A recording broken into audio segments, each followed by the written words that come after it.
Hey, this is Mike Zwick from If Not For God podcast. Our show, stories of hopelessness turned into hope. Your chosen Truth Network podcast is starting in just seconds. Enjoy it, share it, but most of all, thank you for listening and for choosing the Truth Podcast Network. This is the Truth Network. Coming to you from an entrenched barricade deep in the heart of central North Carolina. Masculine Journey After Hours. A time to go deeper and be more transparent on the topic covered on this week's broadcast. So sit back and join us on this adventure. The Masculine Journey After Hours starts here now. Welcome to Masculine Journey After Hours. Glad to have you this week. Yes, this is not Sam. This isn't Robbie. This isn't Danny. This isn't Rodney. This isn't Harold. This isn't David. This isn't Art. I had to do that. This is Andy. It isn't Art. No, it's not. It ain't Art thou. No. Next week. Oh, all right. I want to hear that.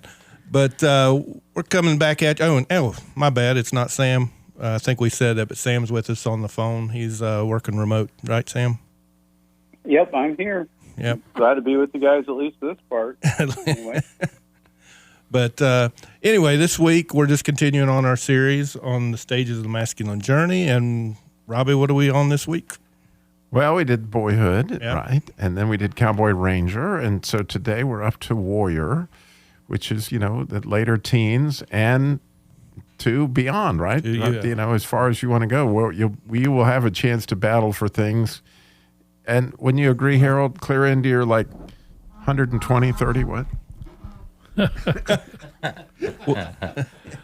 It's a horrible, horrible thing that I have to go through to put up with you guys. I see some fierceness there. Well, yeah. It takes a lot to say, you kids get off my lawn. That's right. But no, the point though is once a warrior, always a warrior, and we got to remember that because the enemy is not going to stop coming after us. He didn't say, "Oh, Robbie's a king or Robbie's a sage now. I'm going to back off." Even more so because you can help somebody out in those other stages that we'll talk about. But so Sam's got a clip. We're going to let him set it up, and we'll get into the show. Before we do that, though, I do want to recognize, and I know you guys would agree, that you see the warrior streak in Harold rise up. When it's something he's passionate about, and there's no doubt that warrior is hardwired in that man. And I would not want him to be angry at me, that's for sure. But you never do lose the warrior stage. It's with you the whole time, as Robbie was saying.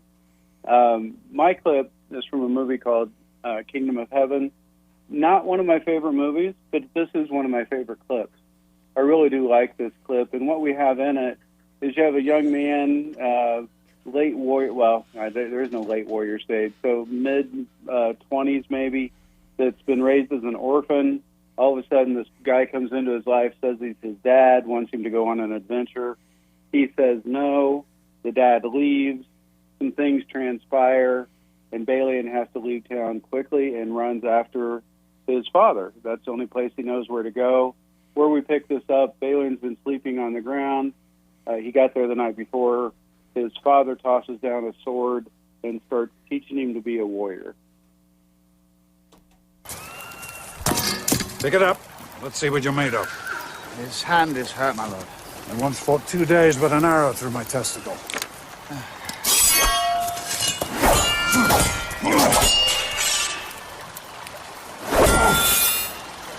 Never use a low guard. You fight well. Let's work on your skills. Take a high guard, like this.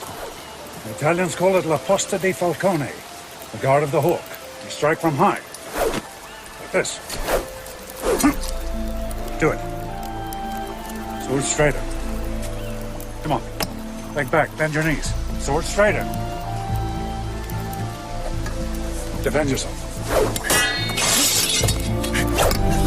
The blade isn't the only part of a sword. Attack.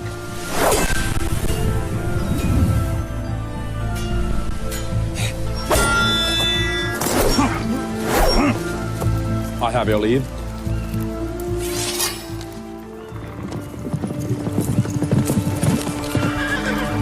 What's this?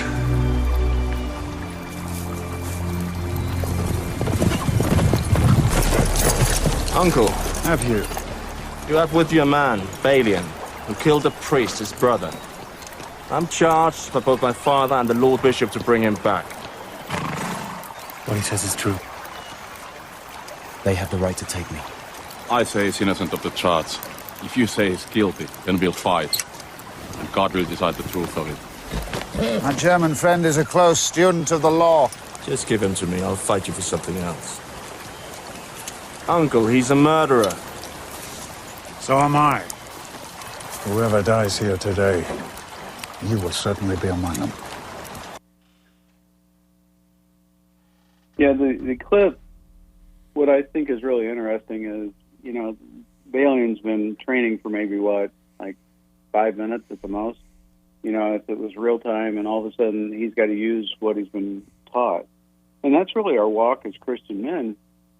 You know, we're actually born into a world at war, and the battle's already raging around us before we even learn to fight. And so once we do learn to fight, man, we got to use it right away. I mean, God's teaching us stuff, and, you know, we're on the field learning it, you know, in the midst of it. And so it's a really good clip for me that, you know, you have this guy that has not been fathered and literally, you know, gets fathered pretty quickly and has to enter into the battle right now. Yeah, for sure. There's just once you realize that you actually are in a battle, I think the enemy realizes he's about to lose a hold on something. He had you in naivete for a long time, or maybe passivity. But when you decide to stand up and fight, he's going to send it. He's going to say, "Well, let's see what's in his medal," and I think that's what you see in that clip. You know, I think coming up in growing up in church my entire life, I know a couple of guys during the pre-show hit on it when we were talking about it, but it's almost like you get a watered down version of what that spiritual battle may or may not be. Mm-hmm. I know for me, I really honestly, you know, I mean, I've read books, even though some people say I got to Google what a book is. I can read. And then, you know, reading books about it and stuff really doesn't do it justice till you get together with, you know, the father and a group of guys that are really showing you of what it's about. So for me, I can relate to Sam's clip just by the fact of, you know, I didn't really learn how to start spiritual warfare or start battling for myself until I went to my first boot camp. And that's really where, you know, I got that little bit of meat from that and was like, oh, let me take that on, and then kept going and went to the second one and everything else like that. But also, you know, Sam pointed out one time talking with him over some stuff is we got to be careful of when we are going to battle what we think is the enemy. Sometimes that's God just disrupting what's already in our life that he's got to break down and fix. Yeah. You know, and that's really where this starts to come up for me as the warrior for me. Yeah, I just think about so many times when I just charged into battle and really didn't have that initiation that I needed to. And when you begin to look at it, I mean, I remember back in the day, I mean, I was a Christian and I was trying to live this thing out. And I remember reading Ephesians 6 and putting on the full armor of God. And I did that in my prayer life a lot. And I saw some fruit of that. And I believe God was there. But there was some missing parts of that story. I was trying to put on the battle, but I really didn't have a warrior's heart. You know, I didn't have that, I'm going to stick with this, and this is truth. And my father, you know, the Lord is the warrior, the Lord is his name from Exodus, realizing that this is an attribute of God that I'm taking on. And I think really when you tie it back to identity, it makes it much more powerful. If it's just hanging out there on its own, if I'm just this guy trying to put on this spiritual armor, when you tie it into, well, I'm a son and I'm putting that armor on and it's for a purpose because I'm extending the kingdom of God, being part of his family, it's so much more powerful. Yeah, one thing I was thinking of is in that clip, you know, Balian's father tells him, you know, you fight well or something like that. There's an affirmation there. You know, I was thinking about when I was growing up, I learned how to fight. it wasn't that I didn't know how to fight. My brothers got me in fights all the time, and I got myself in plenty of fights. I knew how to fight, but there's a big difference between a fighter and a warrior. Yeah. Right? I didn't know how to really battle. I just knew how to throw some fists once in a while or whatever it might be. And there's a big difference between that and being a warrior and being skilled and knowing who the opponent is and attacking at the right places. Yeah. Knowing when to use a high guard, right? Exactly.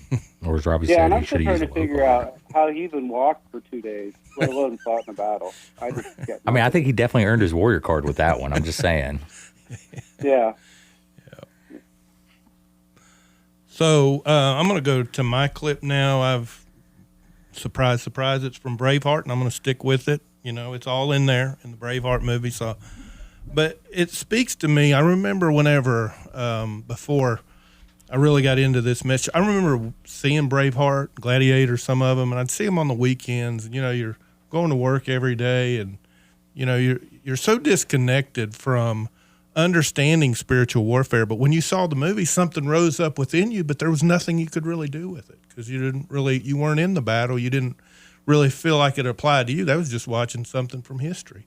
But something rose up within me, and Braveheart to me is the classic masculine journey movie. You see all the stages in it.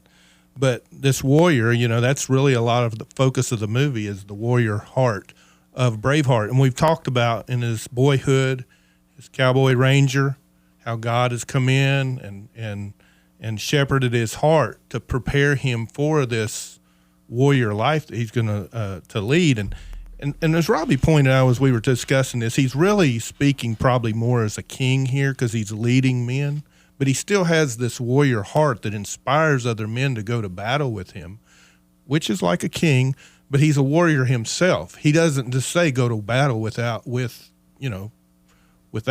He goes with them. He leads them. And it's just a powerful clip, and we'll talk about it when we get back. Stop, men! Do not leave! Wait until we've negotiated! William Wallace? Can't be. Not tall enough. The Almighty says this must be a fashionable fight. It's drawn the finest people. Where is thy salute? For presenting yourselves on this battlefield, I give you thanks. This is our army. To join it, you give homage. I give homage to Scotland. And if this is your army, why does it go? We didn't come here to fight for them. Oh! The English are too many. Sons of Scotland, I am William Wallace. William Wallace is 7 feet tall. Yes, I've heard. Kills men by the hundred. I am William Wallace, and I see a whole army of my countrymen here in defiance of tyranny. You've come to fight as free men. And free men you are. What will you do with that freedom? Will you fight? Fight against that? No! We will run! And we will live. Aye. Fight and you may die. Run and you'll live. At least a while. And dying in your beds many years from now, would you be willing to trade all the days from this day to that for one chance, just one chance, to come back here and tell our enemies that they may take our lives, but they'll never take our freedom? So that to me is just so powerful. As you hear in the beginning, these clans, they want to capitulate, they want to compromise, they want to give up on their freedom. And it took him to step in and inspire. Well, where did that come from? I was watching the movie the other night, and he almost had backed away in the fact that he just wanted to come back and be a farmer and marry Moran and just live a happy life. And the English were not going to let him do that. And finally he realized, okay, this stuff that I got, this training I got from Father, that I got from Argyle, Robbie, Miss Stockman, all this that he had poured into him, he had in reservoir to to give to these men to inspire them to be able to talk about, what about your freedom? Does your freedom mean anything to you? And really, that's what called me out in some ways, is that I was living a bondage type of life. I was constrained by religion. I was constrained by a dullness, a passivity. And when you call those things out, you begin to say, this life that means something more than what I'm living now is worth fighting for, and it is freedom. I think about, when I married Tammy, I was 6'5", 240 pounds, whatever I was, and a complete chicken. I was afraid of the dark. I really, really was. And I can remember, laying in the bed, and if there was a sound in the night or something, I'd like, Tammy, can you check on that? Because I was terrified. It's interesting how in the 119th Psalm it says, I'll run in the path of your commandments when you enlarge my heart. Well, see, I didn't realize that it was, my fear was holding me in bondage, actually, in bed. And one night I actually, asked Jesus, take this from me. Yeah. And he came and he said, well, Robbie, what are you afraid of? And I said, well, have you seen the movie Psycho and the shower scene, like with the knife? And how about Lizzie Borden took an axe and gave her husband 40 whacks? I mean, that's pretty scary. And he said, well, Robbie, what would be so bad about that? And all of a sudden, he showed me, Jesus did, really, my own mortality. And like, wow, you're threatening me with heaven.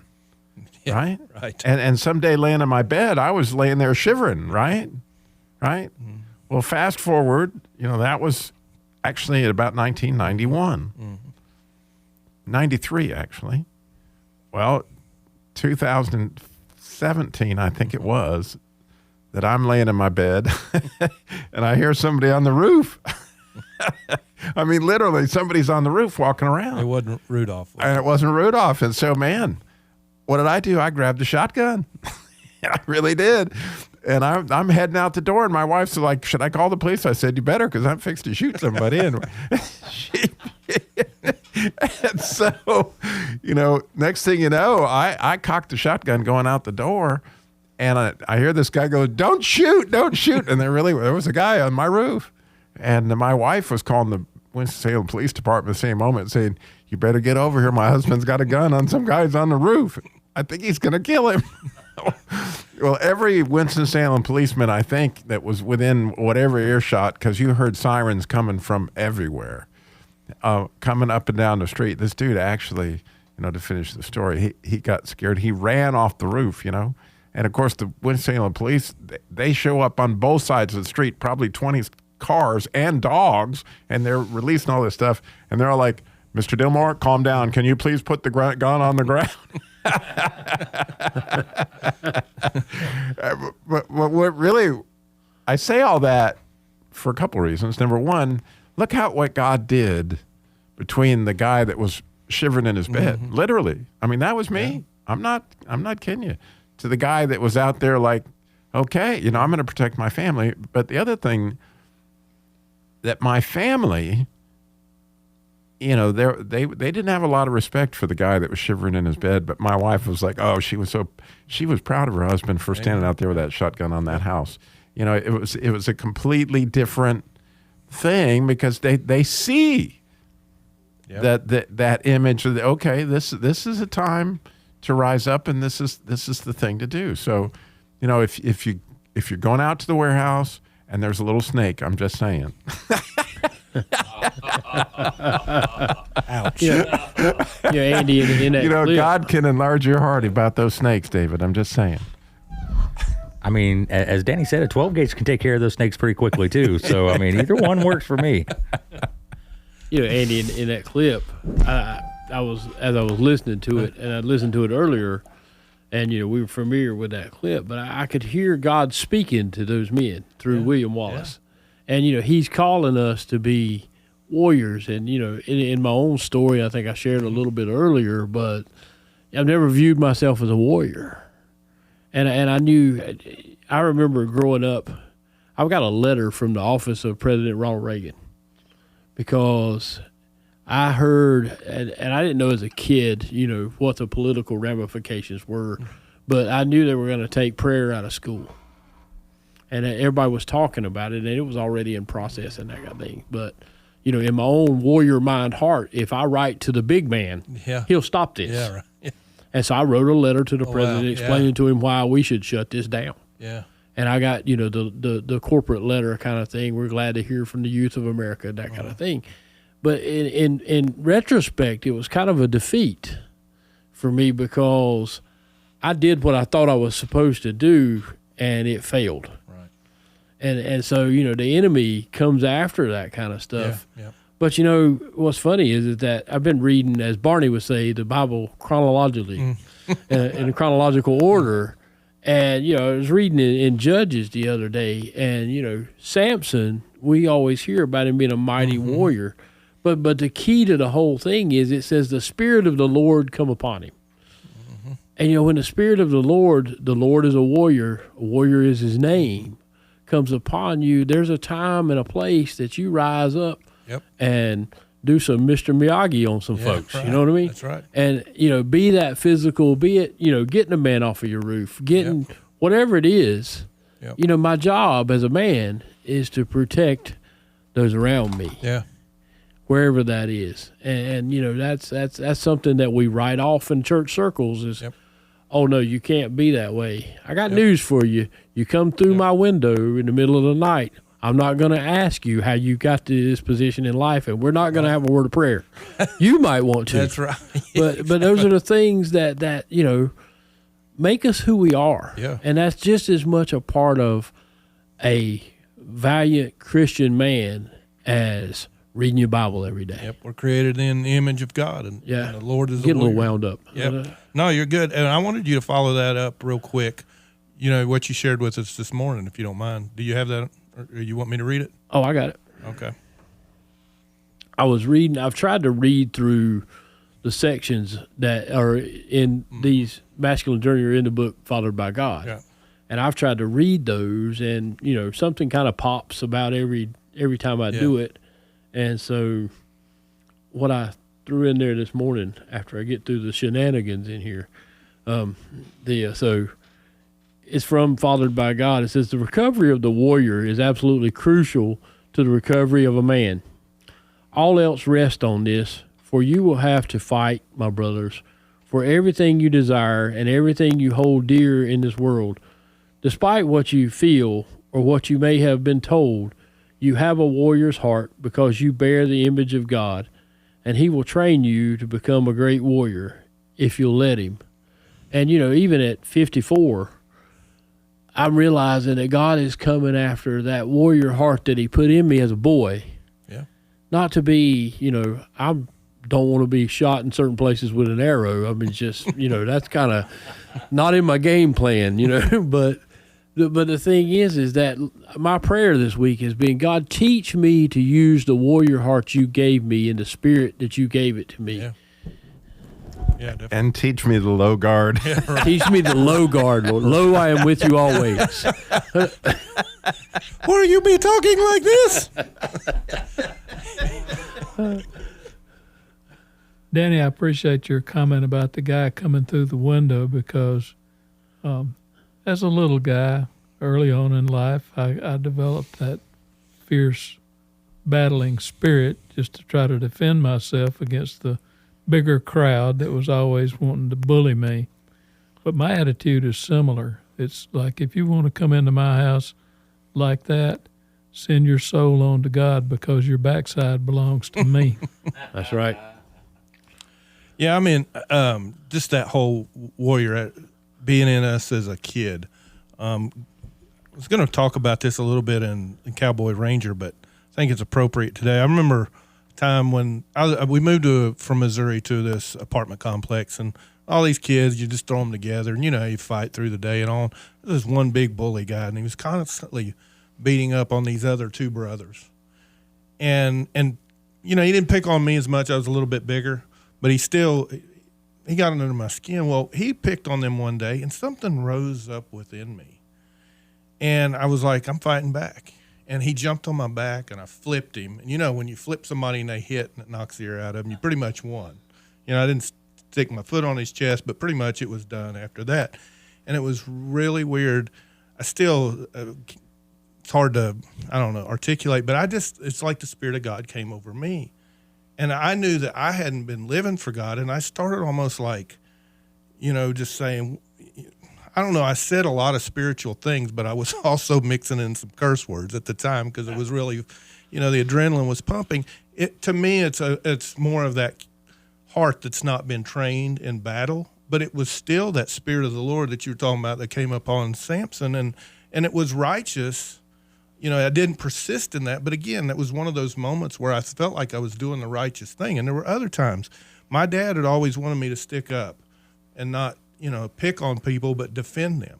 And I did that a lot. But when Dad moved out of my life, I remember that I got caught up in being one that did the picking on, because I got validation, or I got attention from the guys, that were with me, and and it's sad. But I remember when I finally was getting a little bit older, I was in high school football, and this guy was just wearing this one other kid out. I was like, no, you're not going to do that to him. I'm going to step in. Stepped up again, stopped that. So God puts those things in us. We all have those stories, I know, but those things make us who we are. But it does. We talked about you live life forward, but you understand it backward. Now I look back at those things, and that was God rising up within me, during those times. Sam, you got anything? We got about a minute left. Yeah, I just want to encourage people to come to the entrenchment. It is free. Come to the boot camp. You're going to talk about that here in a minute, but God's got so much to do in these areas, and He's got so much to share with you. I just know it'd be really cool for Him to be there. Yeah, definitely. The boot camp, it's basically the same content. What we're going through now kind of gives you a context for these stages as we go through our life. But these ideas of the core desires of a man, battle, beauty, adventure, they're all there. But come to the boot camp November 17th, 20th. Before then, when you got the entrenchment, September 30th through October 1st. Go to masculinejourney.org to get more information. This is the Truth Network.